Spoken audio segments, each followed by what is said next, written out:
दोस्तों, हमारी ज़िंदगी समय के छोटे छोटे भागों में बटी हुई है।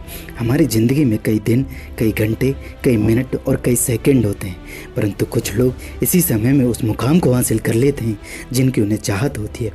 वे समय का सदुपयोग करते हैं और अपने जीवन में सफलता प्राप्त करते हैं। एक गाँव में एक गरीब आदमी रहता था। उसके घर में उसकी पत्नी, एक बेटा और एक छोटी बेटी थी। उसकी पत्नी दूसरों के घरों में काम करके अपने परिवार का खर्चा चलाती थी। उसका पति, जिसका नाम रामू था, दिन भर नशे में डूबा रहता और दूसरों के साथ अपना समय बर्बाद करता। कभी दिन भर ताश के पत्ते खेलता तो कभी दूसरों लोगों के दरवाजे पर बैठकर गपशप मारा करता। उसको अपने परिवार का बिल्कुल भी ख्याल नहीं था। बेचारी उसकी पत्नी दिन रात काम करती, तब जाकर के अपने बच्चों की भूख मिटा पाती थी। यदि उसकी पत्नी एक दिन भी काम पर नहीं जा पाती थी तो उसके बच्चों को भूखा ही सोना पड़ता था। इसलिए उसकी पत्नी प्रत्येक दिन दूसरों के घर जाकर काम करती थी ताकि उसके बच्चों को भूखा न सोना पड़े। लेकिन रामू को इन बातों से कोई फ़र्क नहीं पड़ता था। उसे शराब पीने, ताश पत्ते खेलने और अपना समय बर्बाद करने में मज़ा आता था। शाम को शराब पीकर आता और अपनी पत्नी पर ज़ोर ज़ोर से चिल्लाता। कई बार उसने अपनी पत्नी को मारा भी, लेकिन अब उसकी पत्नी करे तो भी क्या करे, वो अपने बच्चों को छोड़कर नहीं जा सकती थी। रामू को जो कोई भी समझाता कि रामू कुछ काम कर लिया करो, पैसे कमाया करो, अपने परिवार का खर्चा उठाओ, तुम्हारे 2 बच्चे हैं, पत्नी है, उनकी देखभाल करो, ऐसे अपना समय क्यों बर्बाद कर रहे हो। तो रामू उसके ऊपर बिगड़ जाता और कहता कि तुम्हें से क्या लेना देना, मैं कुछ भी करूं, ये मेरा जीवन है, मैं तुम्हारे घर खाने नहीं आता हूँ। इस कारण कोई भी उससे उस बारे में बात नहीं करता था। वह सुबह खाकर निकल जाता और रात में शराब पी कर आता और अपनी बीवी पर गुस्सा करता। ऐसा ही कुछ दिनों तक चलता रहा। कुछ दिनों के बाद एक ऐसी बीमारी फैली जो मानव जाति के लिए अत्यधिक खतरनाक थी और धीरे धीरे पूरे विश्व में फैल गई। चारों तरफ उस बीमारी का कहर छा गया था। आप सब जानते ही होंगे कि मैं कोरोना वायरस की बात कर रहा हूँ। जब सरकार द्वारा लॉकडाउन लगा दिया गया था, लोगों का एक दूसरे के घर आना जाना बंद हो गया, एक दूसरे से मिलना जुलना बंद हो गया।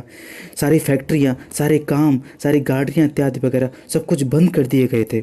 ऐसे हाल में रामू का परिवार भूखा मरने लगा, क्योंकि उसकी पत्नी जहाँ काम करने जाती थी उन लोगों ने काम पर बुलाने से मना कर दिया था। उनको डर था कहीं उसकी वजह से उन लोगों को वो बीमारी ना हो जाए। उसके परिवार में खाने के लिए एक अनाज का दाना तक भी नहीं था और न ही कुछ पैसे थे जिससे वो अपने बच्चों की भूख मिटा सके। अब उसकी छोटी बेटी भी बीमार हो गई थी। जब उसकी बच्ची की तबीयत ज़्यादा खराब हो गई तब रामू को समझ आया कि परिवार का ख्याल रखना चाहिए।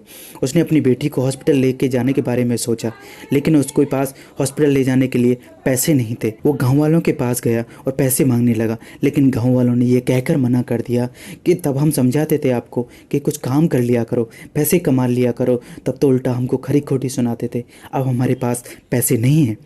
रामू बहुत ज़्यादा परेशान था। करे तो भी क्या करे, वह चाहकर भी कुछ नहीं कर पा रहा था। एक पूरा दिन बीत गया। उसकी बेटी की तबीयत और ज़्यादा ख़राब होने लगी। तभी किसी तरह से उसकी पत्नी ने जहाँ काम करती थी वहाँ से कुछ पैसे जुटा कर लाई। रामू अपनी बेटी को गाँव के बाहर के हॉस्पिटल में लेकर के पहुँचा और दौड़ता हुआ डॉक्टर के पास गया और बोला, डॉक्टर साहब, आप मेरी बेटी को बचा लीजिए। डॉक्टर ने बच्ची को चेक किया, लेकिन तब तक उसकी बेटी मर चुकी थी। डॉक्टर ने उदास होते हुए रामू से कहा, यदि तुम अपनी बच्ची को 10 से 12 घंटे पहले ले आते तो मैं इसको बचा लेता। यह सुनकर रामू के पैरों तले की ज़मीन खिसक गई और वह रोने लगा और कहने लगा, यह सब मेरी गलती की वजह से हुआ है। मैंने अपने जीवन में कुछ नहीं किया। अपना समय शराब पीने, ताश खेलने में बर्बाद कर दिया। अगर मैंने अपने समय का सदुपयोग किया होता, कुछ काम किया होता, तो आज मेरे पास पैसे होते और मेरी बेटी आज जिंदा होती। आज मुझे अपनी बेटी के खोने के बाद समय की अहमियत समझ में आई है। दोस्तों, हमें ये कहानी सिखाती है कि अपने जीवन में समय को कभी बर्बाद न करें, उसका सही इस्तेमाल करें, जिससे कभी आपको किसी के सामने रामू की तरफ बेबस होना पड़े। जो व्यक्ति अपने समय का सदुपयोग करते हैं वही जीवन में सफल होते हैं। आशा करता हूँ दोस्तों आपको ये कहानी पसंद आई हो, तो इस वीडियो को लाइक और चैनल को सब्सक्राइब करना ना भूलें। मिलते हैं दोस्तों एक और मोटिवेशनल वीडियो के साथ। तब तक के लिए नमस्कार, जय हिंद।